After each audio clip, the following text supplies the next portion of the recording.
Okay, so you'll be delighted with this answer because it depends, of course. And now what does it depend on? Well, let's take my own products, for instance, what I sell. So I can think of one product specifically that I have not touched at all in, I'm going to say, over 2 years.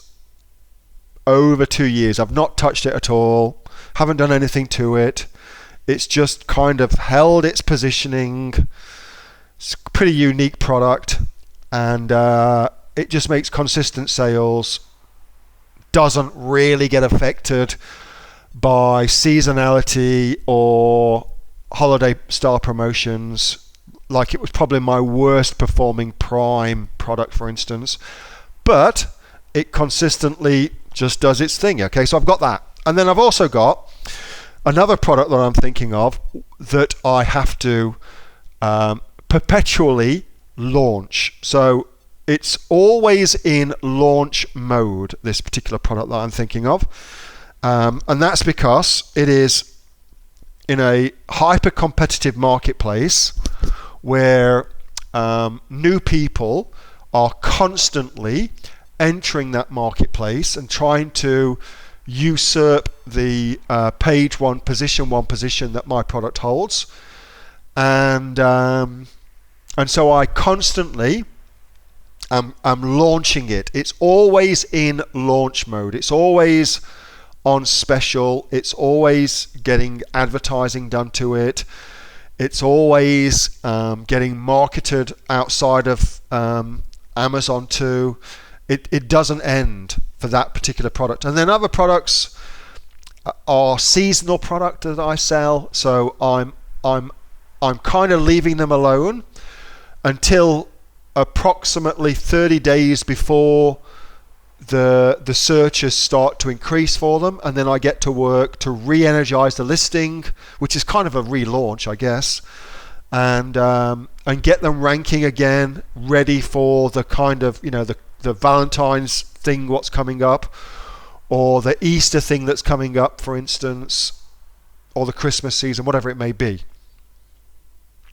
So it's going to depend on your product. It really, really is. But here's the gig. And this is an important thing to remember.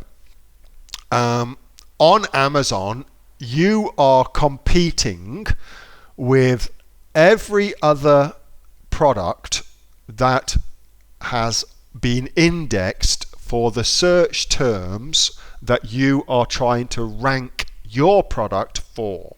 So you're competing with every other one of those products, okay?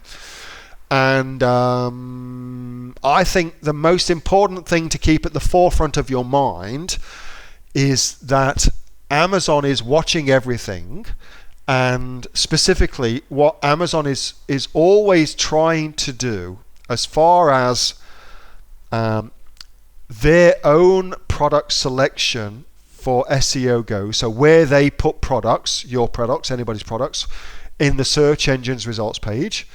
The thing that they're trying to do is they're trying to maximize the ROI, the potential money that's being made for any given search term. What that means is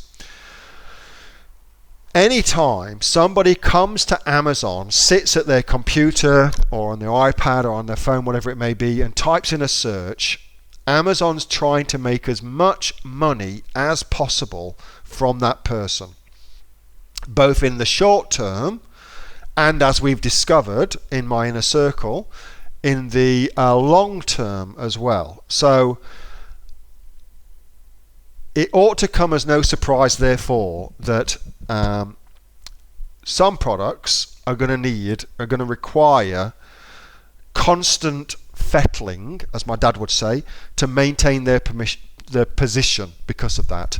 Because Amazon's constantly trying to optimize and maximize the amount of money it makes. And the way it does that is by performing little tests to see if it puts somebody else's product above your product, will their product in the long and short term make more money than your product. So I think that's probably a pretty good thing to kind of take away from that.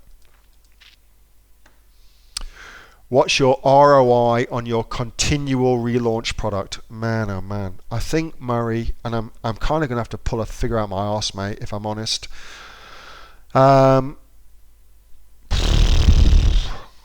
15, 16%, something like that.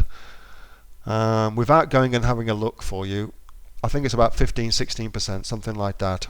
So it's by no means the highest ROI product I've got. However, you know, there, as we've also discovered in my inner circle, it is far, far better as far as Amazon is concerned to sell 100 units per week that make you $1 profit, making you $100 in actual profit, what you take home. It's far, far better to do that than it is to sell 10 units in a week where you make $10 profit. So you're, in both situations, you'll walk away with $100, but the way you make that $100 as far as Amazon is concerned is very, very different. And Amazon prefers the former rather than the latter. Hey, thanks so much for watching that video, and I hope that you got some massive value from it. Before you go, do you live in Australia? If you do, this is for you. Would you like to learn how to sell things on Amazon here in Australia? Would you like to know what sells really, really well and what sells for the maximum amount of profit? Would you like to know where you can source those products from, whether that be in China or here in Australia, and how to source them so you pay bottom dollar and get maximum value for what you're doing? If you do, please subscribe to my channel and like this video, and you'll learn that and much, much more. It's the exact same information that people like Jeff from New South Wales I've used to make $45,000 a month on Amazon, that Sue, who's from the sunny coast, has used to purchase herself a brand spankly BMW every single year as a result of her e-commerce business, and the lovely Kate from Bowral in New South Wales has used to make $32,000 a year on, a month, not a year, a month on Amazon, and indeed Anthony, who makes $15,000 a month on Amazon, selling, as he puts it, odds and sods. If you'd like to learn the exact same information that they use to maximize their profits for their Amazon businesses, subscribe to this video, like my channel, post below if you want me to teach you something. Okay, I'm out of here. Speak to you soon. Bye. Subscribe. Do it now.